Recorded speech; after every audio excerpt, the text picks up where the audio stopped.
Just leave your mics on mute, but your camera's on. It would be great so that if you do have questions, our panelists can see you. So we have this morning an hour, but we're going to leave the last 15 minutes for your questions. So as we go through this morning, any questions that you have, please feel free to leave them in the chat. And then once the introductions are over, we will actually try to take as many of your questions as we can. Erin Spear is our technology assistant. Erin's from the College of Business as well. So if you're having any tech problems, you can direct message her in the chat and she should be able to help you. So thank you once again. Let me introduce our guests. We have an amazing panel this morning. Actually, I know some of them personally. I've had the pleasure of being able to meet them. And what I will ask them to do, since we have 4 panelists, is to take about 10 minutes each and just discuss their career path. It's pretty open-ended. They can talk about anything, how they got there, what they learned from the different jobs. And then once each of them gives about a 10-minute overview, then we'll open it up for your questions. So we have today with us Mark Kitts, Michael Rao, David Bradley, Victoria Gardner. Those are our panelists from very different, interesting industries and businesses and career paths. So what I thought I would do now is I would just start off and just introduce the first guest, and just in the order I have them, it's not in alphabetical order, and then just ask them to, just to talk through what they're doing now and how they got there. So Mark Kitts, why don't we start with you? Thank you for joining us. It's amazing to have you. Thank you for giving up your time this morning. Excuse me, happy to do it. Good to see you, Scott. Hope you had a good run this morning. So, yeah. Great to see you all. And Michael, it's been what about 38 years. I think we spent a lot of time together at the radio station. Great to see you. Really appreciate the opportunity to be here. Coming out of school, I took a job with NCR Business Forms Division, which, like, what's a business form? It's, you go in a restaurant and write a check, and sent me out to Dayton, Ohio. Nothing against Dayton, great, probably still a great city. For 3 weeks of training, came back and they said, start selling. So not a whole lot of guidance. I wish I had the many resources and programs that you guys have available to you. And it took me, I'm not going to go on for 10 minutes, that's for sure, Scott. So it's a shorter story. About 4 or 5 years kind of into that, I was in a sales role, and I had the good fortune of having my first of several amazing mentors and coaches. I just had really good fortune along the way. And one, in addition to being a great mentor for me, got me going in Dale Carnegie sales training. And that just helped me really, between the mentorship and the training, created a foundation that gave me so much confidence to take further steps in my career. And sort of summarizing the rest of it was really spent with focused on selling technology services. I spent about 18 years with Hewlett Packard and a number of years with some other smaller organizations. And along the way, had about 10 years when I was with HP, where I was a mentor and a coach for sales teams and so on. And found about a year ago that's really figured out that's what I love doing. And because I had such great fortune with those mentors and coaches, I felt like it was my turn to give back. And in 2 ways. One is my experience, and the other is the many mistakes I've made. So, I've made more than my, certainly my share along the way. Really excited to be here and welcome questions at any time. And at some point, I'll put my email in the chat. Certainly the door's open. Absolutely, beyond this session. So Mark, I have a couple of questions for you. There's many of the first jobs college students get, and whether it's pharmaceutical sales or some kind of sales, Those are amazing jobs to have because you really get to travel, get to meet all different companies. But sales jobs can be difficult for some people. What might you recommend to students who want to start their career in some kind of sales job? So, excuse me, one of the most important recommendations I can make, and this is kind of what I learned like 5-6 years into it, and honestly, my kind of the first few years was like this, and then sort of took off, and I guess over my career, I was like over 200 million in sales, and the best advice I can give is do your homework. What I mean is be an expert on and Scott, I think you're talking about the companies they're interviewing with. Is that what you're and the customers that they'd be working with? Yeah. So it's great point. The same thing applies. One of the best ways you can separate yourself from the 25 other candidates, because that's kind of in front of you if you're interviewing, is be an expert on the company you're interviewing with, or if you have a role, then the customers you're calling on. Understand what their goals are, what their challenges are, and be an expert on the people and the process. So what I mean is spend time on LinkedIn, learn about the people that are involved in that interviewing or a selling process, if you have a role, and be prepared with, spend time preparing questions you want to ask in either the interview or on sales calls, and questions you think you will be asked. So notice I didn't say anything about fancy hard close selling. It's the biggest thing is that preparation time, and really putting some of the study habits that you've developed in school to work for you as you get through interviews and sales calls. Excellent. One other question for you. When the business you have now, your coaching business, when clients come to you, do you find that in general, they all have the same struggle? Is there something that you notice that you most often have to help them with, or are there problems all across the board? It's a great question. There are certainly some definite sort of common streaks, and I happen to work with CEOs, founders, and so on of small organizations that generally do not come from a selling background. They're engineers, they're marketing people, operations, and they're concerned about they're not confident and comfortable to a large degree, going into a selling role. And I see some of the same concerns from some college students that I work with. Yet I find that once we sort of spend some time talking about what you're comfortable doing, the everyday activities, whether it's preparing for a meeting or asking questions and so on, and that you're closer than you're giving yourself credit for. So yeah, there's certainly some common streaks there, and no matter where they're coming from. So this is a self-confidence issue, basically. Yeah. And it develops pretty quickly, so sort of unlock some pretty straightforward ideas. Yeah. Last question for you before we move on. You were on the URI tennis team. You were a Division I athlete. What did you learn?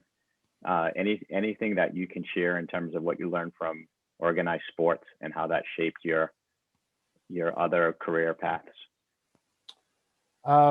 Yeah, and well, sadly, the men's team is not in existence right now, but someday it'll come back.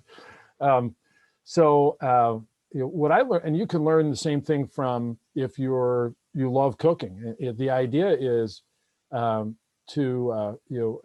it's always trying to improve. And how do you? It's not if you react, is how do you respond to challenges, speed bumps, in the road, and learning how to sort of pick yourself up and keep moving forward despite the challenges. It could be in sports, it could be playing a musical instrument. Any of those requires a lot of work and persistence, determination, and I think you can learn the same lessons. Yeah, there's a theory that it takes 10,000 hours to be proficient in something. So That's yeah, it's a long road. Mark, thank you. Thanks for that update. We'll Thank you. let's move on now to Michael. Michael, welcome. Thank you for taking the time. It's a pleasure to have you. Great to see you guys. So I'm going to start with a question for you guys. How many of you know what you want to be when you grow up? Raise your hand. Anybody? All right. I see Katrina. She's one. Jake, maybe. John, a little bit. So I am the poster child for not knowing what the hell you want to be, and I'm here to tell you that that's okay. I'm 61 years old. It pains me to say this out loud, but in May I will celebrate the 40th anniversary of my graduation from URI. It literally feels like about 3 years ago that Mark and I were at the radio station listening to music and dare I say, dancing around the studio. I didn't know what I wanted to be when I went to college. I started out in engineering. That didn't go very well. And I ended up with a degree in economics.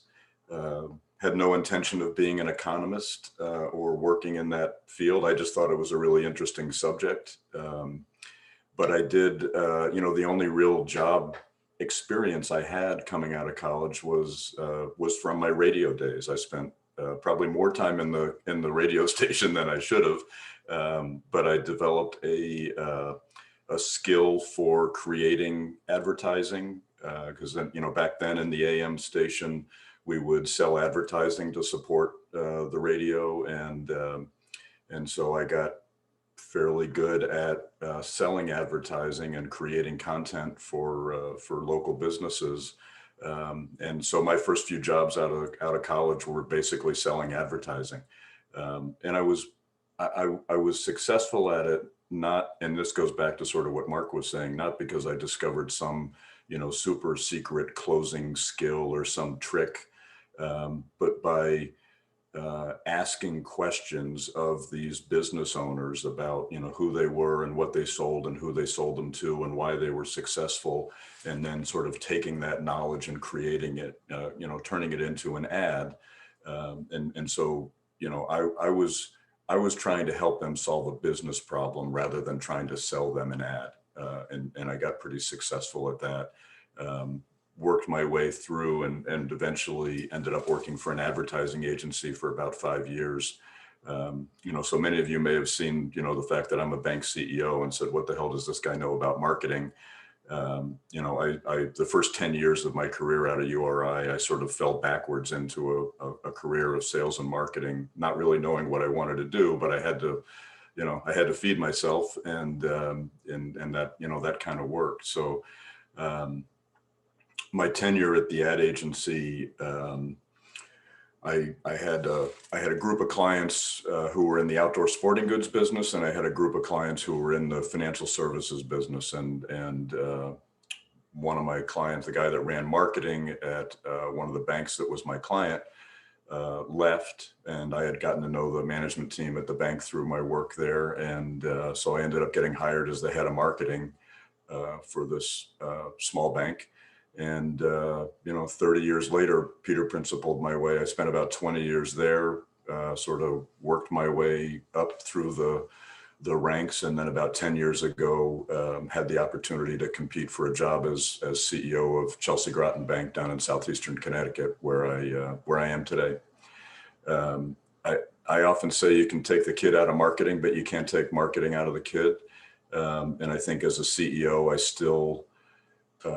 still look at the world through the lens of marketing, not about, and again, going back to what Mark said, marketing is about creating relationships. Marketing is about creating customers. Marketing is about creating sales. I think sometimes, marketers think about, the ad or the content or the newsletter or the tweet as sort of the end game. And it's not. These are all just tools that we use in order to create relationships or deepen relationships. And I think it's important as you embark, if you're embarking on a career in marketing, to understand that You know, marketing is a set of tools that you learn to use in order to achieve a specific goal. Some of the folks that have worked for me over the years in marketing, you know, we generally have these incentive plans that are built around, you know, personal goals or department goals. And I always tie the marketing team's goals to sales, not to how many newsletters you cranked out, not to how many ads you did, not to how many impressions you made. You know, it drives me crazy when somebody comes in and, you know, they'll do their social media presentation and here's how many impressions we made. And here's how, I'm like, okay, tell me about relationships, right? Tell me about sales. How many new home equity loans did we make? You know, where are we going with this? So, you know, the fun part, you know, is creating the content.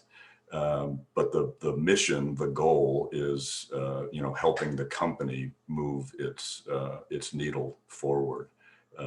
So it's exciting. You know, a lot of people, it's funny, I was on an airplane, this is years and years and years ago, but I, you know, sitting on an airplane, you're talking to the person next to you. And this was actually, I think it was right at the beginning of the last sort of crisis back in 2008, 2009, when, you know, banks were failing and bankers, some small number of bankers were doing bad things to, you know, I don't want to drag myself back through all that, but you know, the person sitting next to me said, "What are you doing?" I said, "I'm a community banker." And they said, "Oh my God, that must be awful." I said, "Well, no, actually, it's the most amazing job in the world. You know, I help people go to college. I help people buy their first home. I help people buy a business. You know, I help people retire comfortably. That's the business that we're in." And I think that's, you know, part of my marketing background is understanding that, you know, our business is not about selling checking accounts or selling home equity lines of credit or, you know, commercial loans. Those are all just tools that we have, like online banking and mobile banking, to help people achieve the goals that they have in their lives. And I don't think that I would have understand that as clearly as I do today if it were not for that time that I spent as a marketer. Yeah, you know, it's a fascinating story and journey. Yeah, one of the questions I have for you and for the students that are on the call as well, feel free to leave your questions in the chat so we can, you know, we can get some good discussion going. But Michael, one of the questions I have for you is, we live in an increasingly accelerating age where technology is replacing human interaction. And so even when you look at the banks, there's so many online banks now. How do you make the transition from a brick and mortar bank where for decades people would come into the branch, have a relationship with their banker, to now being able to say, if we're going to be relevant and people can go and do all their banking on their phone, not through like Citizens, but a totally virtual bank. How do you navigate those waters, and what are some of the lessons you could maybe pass on to the students in terms of being flexible? It's a great question. It's a timely question. It's funny. I'm on an advisory committee for Salesforce.com, the you know, CRM system. They, within each of their vertical markets, they have a group. There's about 30 of us who sort of get together once a quarter and talk about, you know, things that are going on in our worlds to help Salesforce figure out how to you know, maneuver. And we were having that same conversation last night because there's one of the other people on this panel is the head of marketing for Esquire Bank, which is a completely online bank just for lawyers and law firms. Another guy is from, I think it's called Bank United, which is a online only Black owned, Black oriented bank. And you know, how they approach their market in some respects is the same as how we approach ours. And that, you know, the thing is, and again, this goes back to sort of marketing 101. You know, when I started my first job in a bank, there were about 20,000 banks. Today, there's about 5,000 of us left. So in my short life on this earth, you know, 75% of the banks are gone from when I started my career. And I think a lot of that, frankly, is because banks in general don't do a good job of differentiating themselves. I use the example of shoes. Like, there are people who buy shoes at Nordstrom and there are people who buy shoes at Payless. And, one of them isn't right or wrong. They're just different. And everybody, one of the things I've come to understand is I don't have to be the bank for 100% of the 250,000 people who live in my surrounding communities, right? I just have to have enough of those 250,000 people to make my business successful. And not all people are alike. Some people, to some people, their debit card and their phone is the only thing that they need. And that's fine. There are, good banks for them, and we can do that. But the space that we play in is that there are going to be times in your lives when you want to have somebody to talk to, where you need some guidance, you need some advice, you need some education.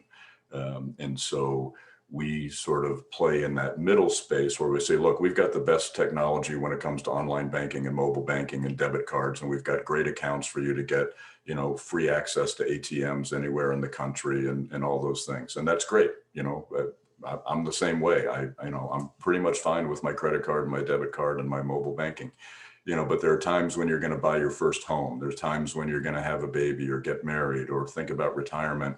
And you want to have somebody that you can trust to have a conversation and look out for your best interest. And so our space is sort of that combination of the best of technology combined with the best of that human knowledge and technology that enables them. We have video teller machines where you can actually, go to an ATM and have a conversation with the person. We have a video banking app where you can literally sit and have a conversation, at your table or at work and still have a face-to-face conversation, just like we're having now.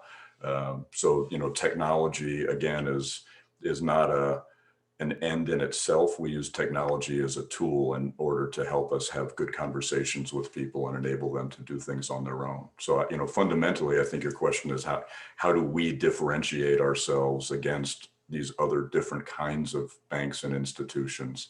And it's really all about having the fortitude to kind of know who your customers are and focus around who they are and not try to be all things to all people all the time.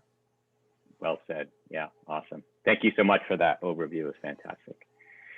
Okay, let's move on next to Victoria. Victoria, welcome. Thank you so much. Your background is amazing. I should do that so that it doesn't look like chaotic behind me. So welcome, and love to hear your story. Yeah, of course. I always tell people if the background's like this, I'm hiding something. I'm not this time. I actually cleaned last night, so that's good. So I'm Victoria. I was URI class of 2019, and now I work for Chobani, the best yogurt company on earth. If you're eating Dannon, put it down. So I started with them about a month and a half after college as a territory sales manager. I covered all of Rhode Island, part of Southern Connecticut, and part of Eastern Connecticut as well. That was about 75 stores because I was on the retail side of it. So I was working directly with grocery store managers as my customers. And in that role, another sales role, good to get started in, thickens your skin, kind of sharpens your mind a little bit. I definitely used every single piece of my degree within that year and a half I was in that role. And it was a really great experience. And I'm happy that I moved on from that. So I have been working as a channel marketing analyst now for the last 3.5 months. And a lot of people are like, what's a channel marketing analyst? Because it's really confusing. So most of the time when we're thinking about marketing in school, because I was just there a couple of years ago, it was mostly customer facing in the consumer sense. You really are like looking at your audience and trying to get customers to buy your product. And with channel marketing, channels are basically all of the ways that your product gets to your customers.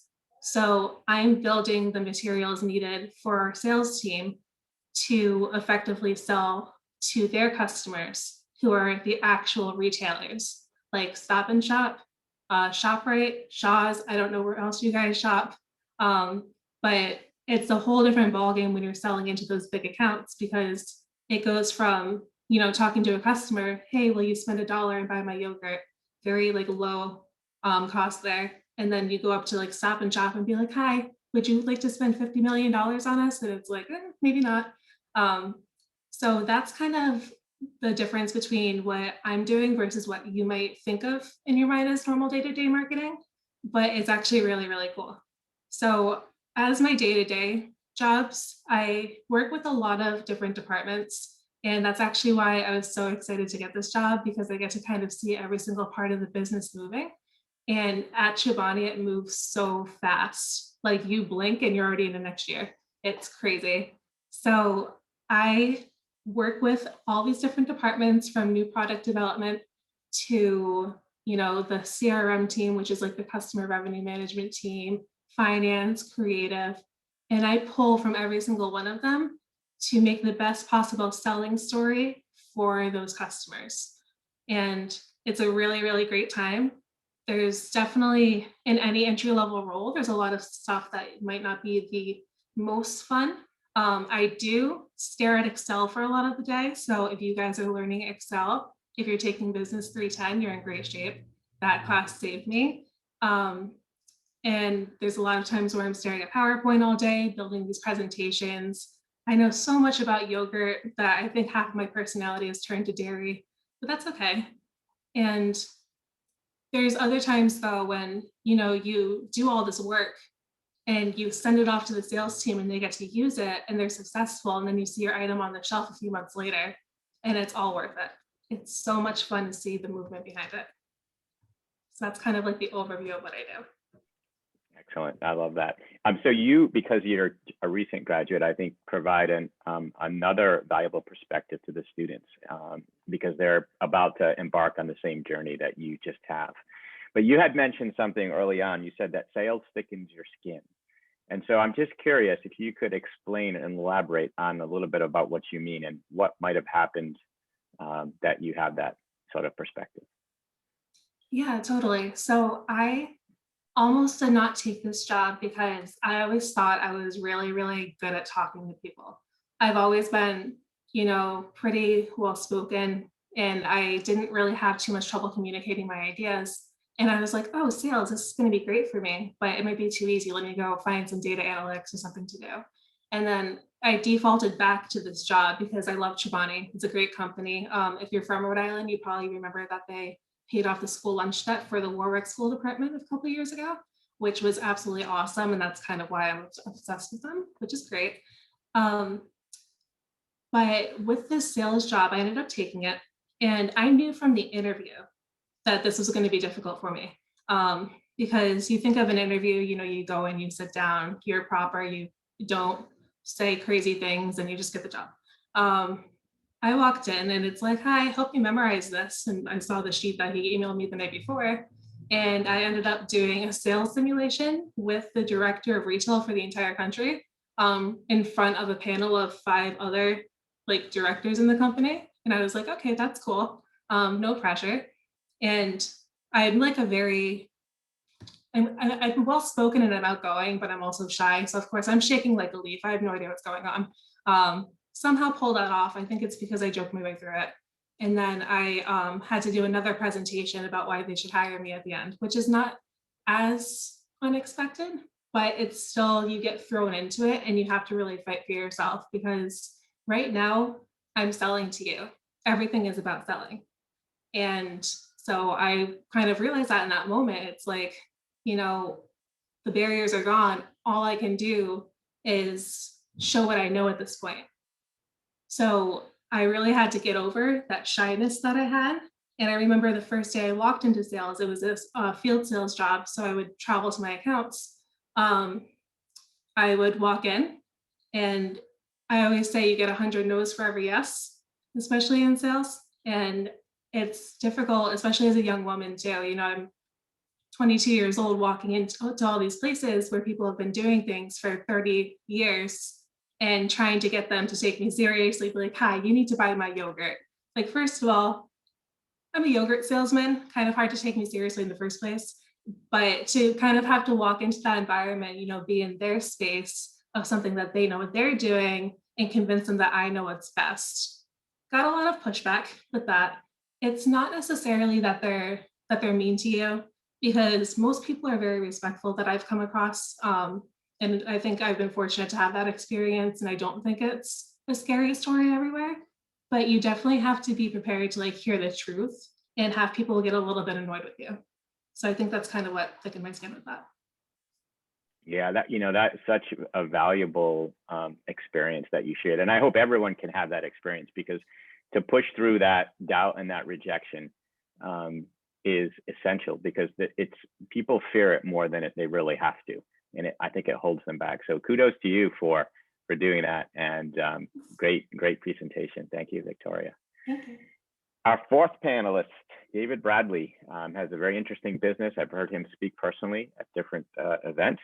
So David, welcome. Thank you so much for coming today, and love to hear your journey, your story. Sure, I appreciate it. I think doubt and rejection is a great segue, so that goes smoothly. I've never actually had a real job. So I went from college, I already started kind of freelancing at that point in college. And I just decided I was going to continue that, a bit from inspiration and a bit from just being really hard-headed and deciding that's the path I want to go.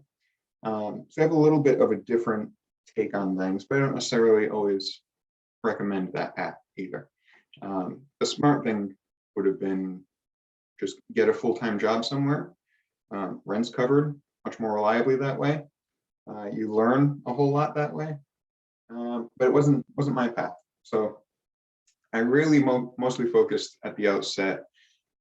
Again, like I said, kind of freelance projects that transitioned into more of a marketing agency approach. I did that for a number of years, shifted a little bit more into the consulting side, little more of a high level strategy, high touch engagement. And sometime in that mix, I've authored 2 books on marketing. So I did some speaking, like Scott said, I did that whole kind of path. And today I landed more in that coaching and teaching and education space within marketing.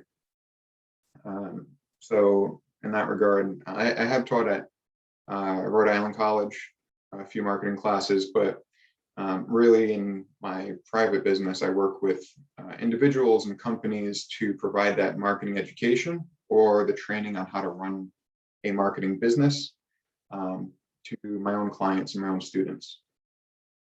And that's essentially where I landed today.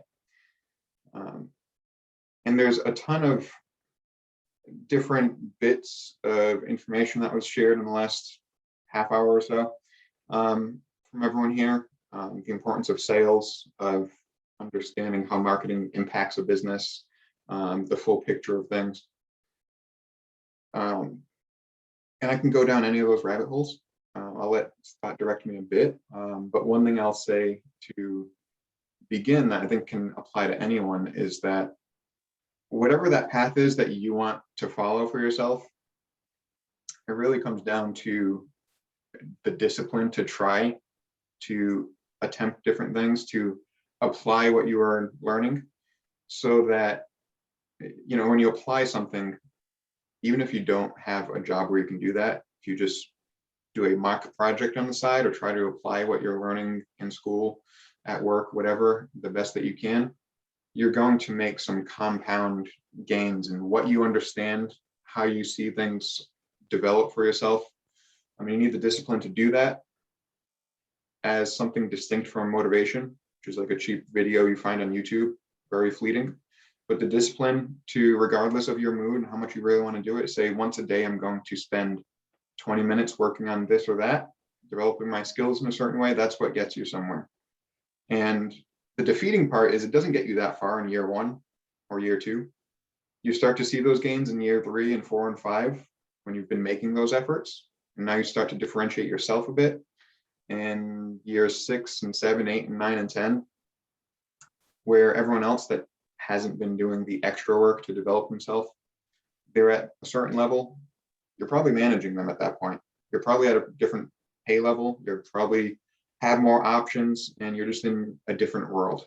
But you know, that might be 5% of us today that take that and apply it, that we're going to be disciplined in developing ourselves.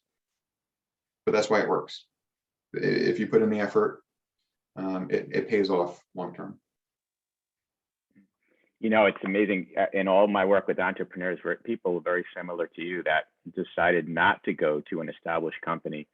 There's a common characteristic, and that is you have a different view of what success means and a different time horizon.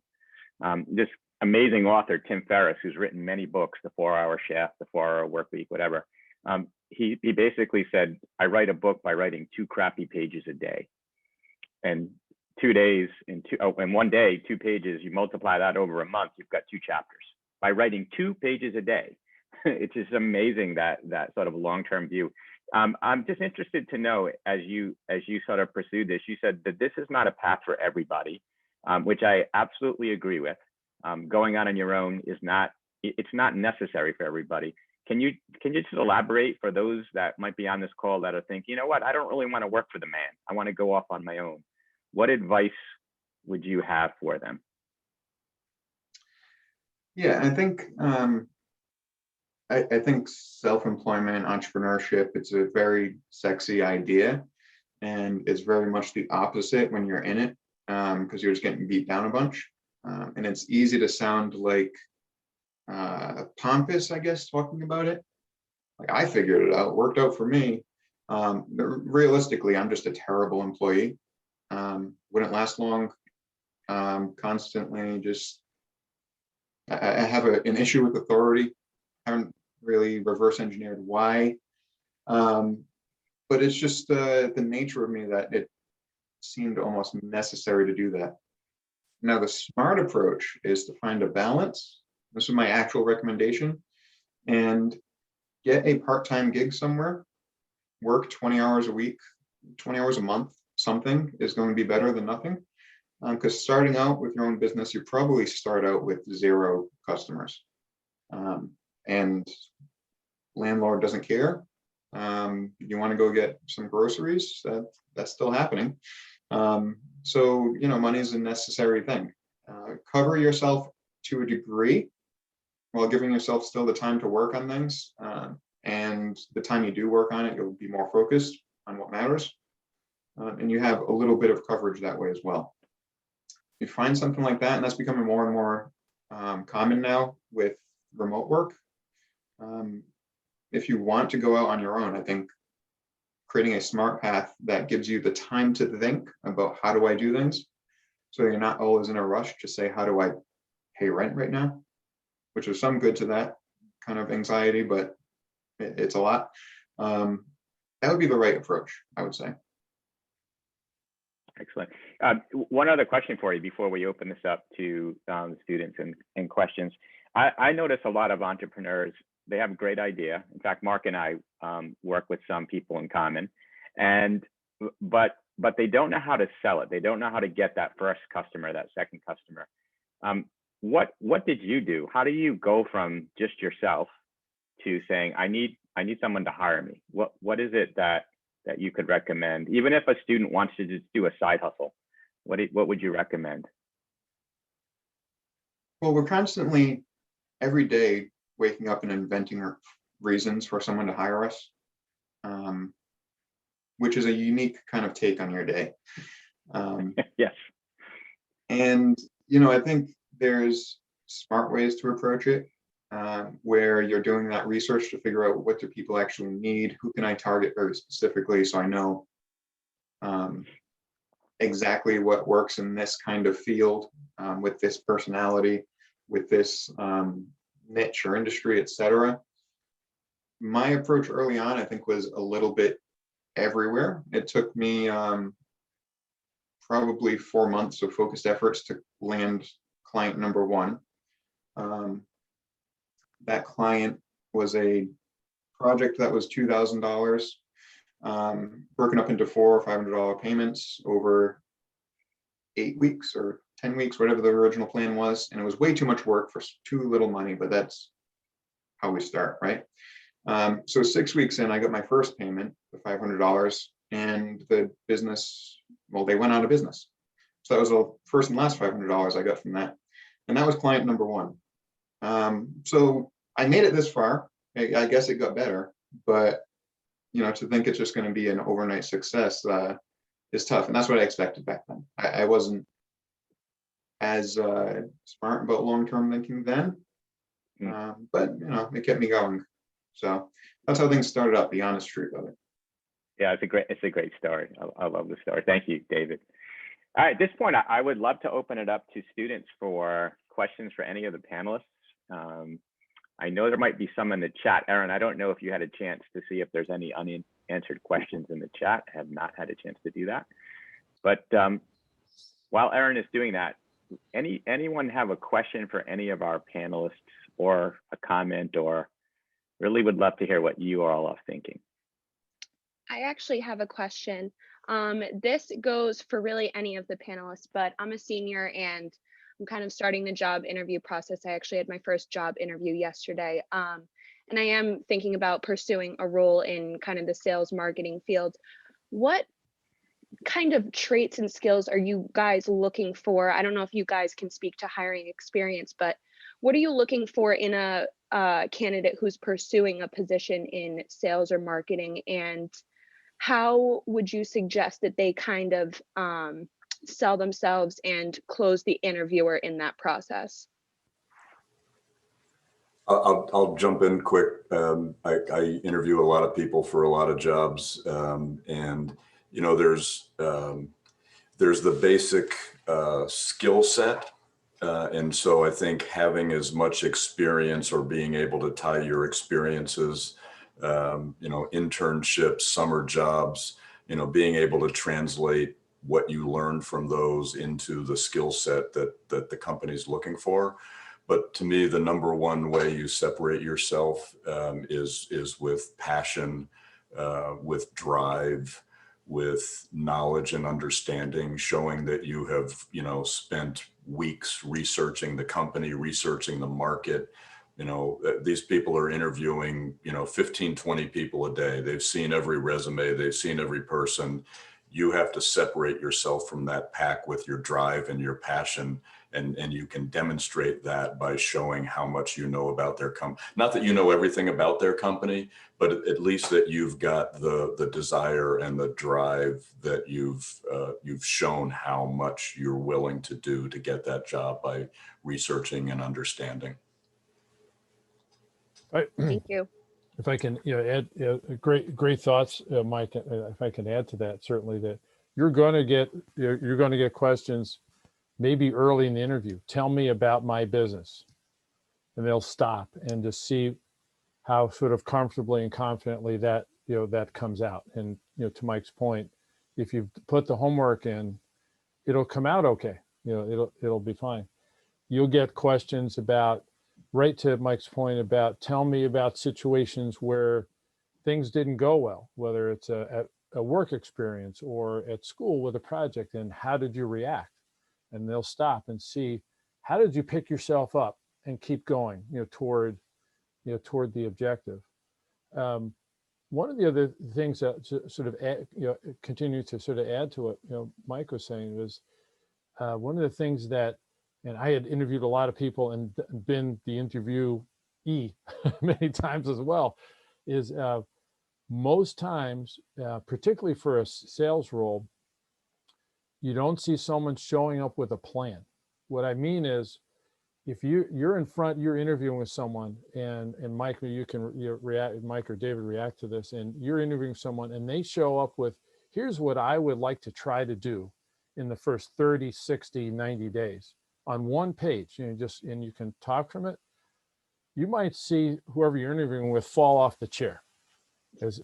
And Mike and David, you comment, I don't, it's rare, so so just a thought for you. What do Mike and David, have you had the same experience? Yeah, I would agree on that. Very rare experience to see it come to fruition, but pretty much anytime, if you want to stand out, you do that extra bit where you come up with the idea, you come up with the plan, you ask the questions. Instead of just always being reactive, you do something proactive, and that itself makes you stand out phenomenally. I was going to say the same thing, David. Oftentimes an interviewer will say, towards the end, what questions do you have for me, or what questions do you have for us? And I'm always very disappointed when people say, I really don't have any. People differentiate themselves by the questions they ask, which demonstrates knowledge. And it's really important to have 2 or 3 good questions about, the role, the company, the industry, to demonstrate that you're the kind of person who's thoughtful in that way. And I would add to that, that you had a question, Megan, about at the end of the interview. One of the questions, if you're interviewing for a sales role, I would ask them, how would you describe the decision process, and what's the timeline, and how am I doing? How am I matching up to what you're looking for? And then try, if you can, to get them to agree on when you might reconnect, to stay in touch with how you're doing. Particularly for a sales role, they should be expecting you to try to move them along in the process. Sure. Victoria, you mentioned closing the deal. What advice would you have for Megan to close this deal? Yeah, I've done enough interviews now where I can say that this is very confidently. My favorite line in any interview at the end is, do you have any reservations about hiring me? Because anything that they don't like about you or they're not so sure about, you ask them, they have to tell you. And then that gives you an opportunity to kind of alleviate that concern. And that might be what pushes you over the edge to get them to be like, okay, this is the right person. So I would say that. In terms of, I want to add on to, with being in an interview, something else you really have to do is be authentic. I learned that the hard way. So I think, when you're in school and you're doing all these like mock interviews and stuff, you show up in your suit, you sit down and you're perfect and you answer all the questions and then you smile afterwards. That does not work in the real world. So if you're going into a sales role, especially, sales is about building those relationships. And I think a lot of times when now younger people are going into these young companies and they're very energetic companies, you have to match the culture of it. And you have to show that you want to be there. And you also have to be a person that these people are going to want to work with. So I would say, don't be afraid to kind of step out of that comfort zone of perfection that you're trained to be in during an interview, because another way to differentiate yourself within that is to show how, your personality can feed into the goal of the company, rather than just, being another person at a desk who's going to put in the same numbers as everybody else. Nothing wrong with that. Data is great. You definitely have to know what you're doing too. I learned that as well. You have to know what you're doing, but just keep in mind that, who you are is a big part of, what the company is looking for, because the people in the company are who make it successful. I also think what you do after the interview is important. That afternoon, that morning, whatever it is, sending a thank you note, attaching an article, referencing some part of the conversation you had. I remember when you asked me about this, I thought it was a great question. And I found this article that talks about X and Y. Understanding what the decision-making process is, so that you don't want to walk out of that interview. If you really want that job, you don't want, just like if you really want the sale, you don't walk out of the interview and then sit and wait for something to happen, right? You have to make something happen. So sending a thank you note, sending attachments, reminding them, because they've interviewed 90 people for this one job. And it's not that you can't do the job, it's what the other 89 are doing that you're not. And so it's really important not to just sort of say, okay, I did the interview, I'm going to wonder what's happened. If you want it, go get it. Yeah. I think the last thing I would offer for you, Megan, is so many, particularly young people, come into an interview just expecting to answer questions. And I would suggest to you that you think of it as a conversation. Be ready, if they give you an opening, to jump right in and tell them about what your goals and passions and hopes and dreams are. Because the honest truth is, most people have zero idea how to interview. And one red flag, I just promise you this: if you want to know who knows how to interview, they will ask you a question and then they'll stop talking. And most interviewers are so nervous, they'll talk the whole time. And so for those that know what they're doing, that give you that opening, be prepared to just go right at it. I mean, use common sense, don't talk for a half an hour, but you'll get their body language. So it is actually a conversation, not you just answering yes or no questions. So great question. Okay, Thank you other all so questions? much. Yeah, thank you. I would add that's on cool. to, I would add on to, so I work at URI, but I have been in marketing for about 15 years and nonprofit and academic marketing. And one thing I would just add on to that whole conversation, all these tips are great. One more thing is I would research the people you're interviewing with on their LinkedIn profiles and try to find something in common with them. Like, did your dad go to the same school they did? Do you have a common interest? Do you know, or is someone in the network connected? Because people like to work with people they're going to get along with. And if you in the interview say, oh, hey, I looked at your LinkedIn and I saw you went to UVM and my sister went there. And it starts a conversation beyond just the work, and you can have something to relate to them. So I would just offer that additional tip onto everything. It's worked for me in the past several times. Yeah, that's great. True. I was looking at the chat, Scott, and it seems like everything was answered unless any one of our speakers wanted to add additional, but the questions were about what is a sales culture kind of like, and what and the other was about how to effectively build relationships. But they seem to be, Mike and Mark answered them in the chat, but if anyone else wanted to add on to that could do that. Yeah, we'd love to know more of your questions. We have just about 8 minutes left. So if you've got a question, fire away. Any takers? Yeah, I have a question for Victoria. So I noticed that you were involved a lot while at your time at URI. How has the skills you learned and what you're involved in, I saw your URI 101 mentor and Rotary ambassadors, how has that kind of translated into your experience in the job field and everything? And also if you could recommend any classes you could take to that are translated as well, because I noticed you said 310, but anything else along those lines would be great. So I just want to know how that translation kind of helps you in your career right now. Yeah, totally. So with URI 101, that was a really great experience. I have no idea if any of my kids are on this right now. Hi, if you are. I was thinking about that. I'm like, oh, they're seniors now, so that's going to be a little weird.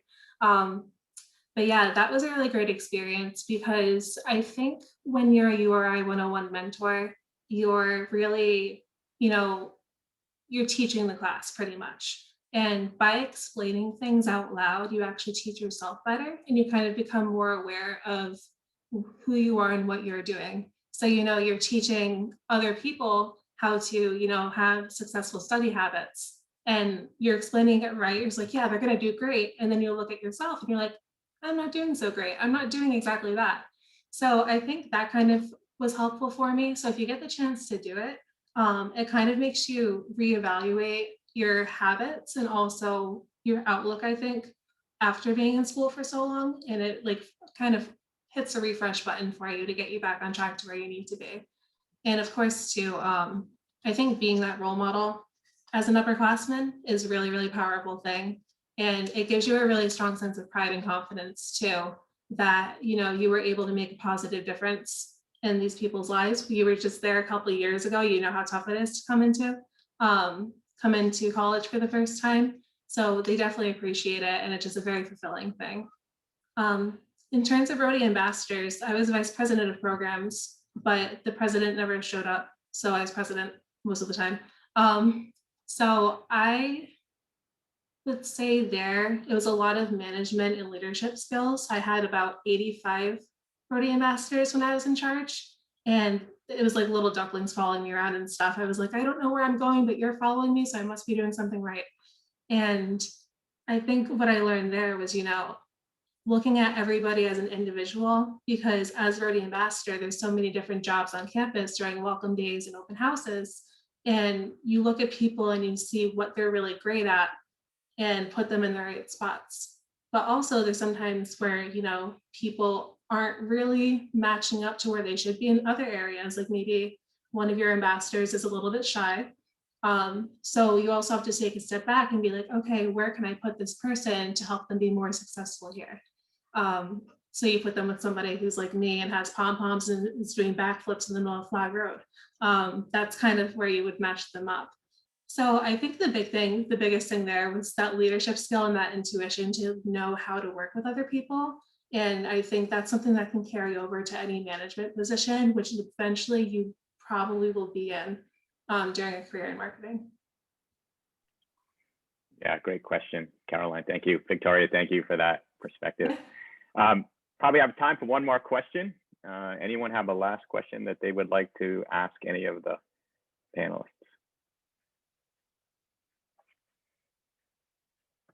Once in a lifetime opportunity, guys. Scott, if there aren't any questions, I was just going to add something to that Victoria pointed out earlier, that it just reminded me of one of those I wish I knew then what I know now kind of things. My first 5 years as a salesperson were very much sort of one-on-one, one-on-two focused presentation skills. And I was, comfortable in that environment. When I got into the ad agency business, and I'll never forget this, my first presentation to a client, I walked into the room and there were about 15 people sitting around the table and I sucked. I mean, I was in full on panic mode because I had never really done that kind. I'd done some stuff in college but it was completely different when I walked into that conference room and I was supposed to be, presenting this new ad campaign to this client, to people that I didn't know, and they're all staring at me, and, all the little voices are going off in my head. And we had about a 3-hour, the client was up in Brattleboro, Vermont. We had about a 3-hour drive back to Providence after the meeting with my boss. And, to his credit, he said, look, that was a great learning experience. I want you to get out there and do as many presentations to as many people as you can. I don't care if you talk to kindergarten classes. I don't care if you talk to, Lions clubs. Just get over that fear of talking to people in a room. And so I took his advice and I did everything I could to get opportunities to speak to, 5 or 10 or 20 or however many people there were. And eventually I gained that skill to be able to stand up in a room. And I've stood up in rooms in front of 5,000 people and made presentations.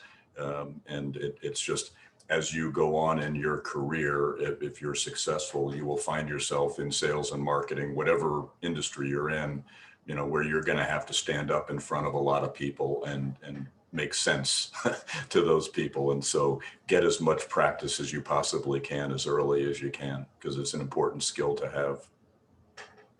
Absolutely. Great advice. Well, with that being said, thank you so much for the panelists for your time this morning. It was really instructive and enjoyed listening to your stories and your conversations. Thank you for the students who joined. I hope that you got something out of this that you can take with you. And if you're going to a second session, good luck in that session. So have a great day, everyone. Thank you all, and see you soon.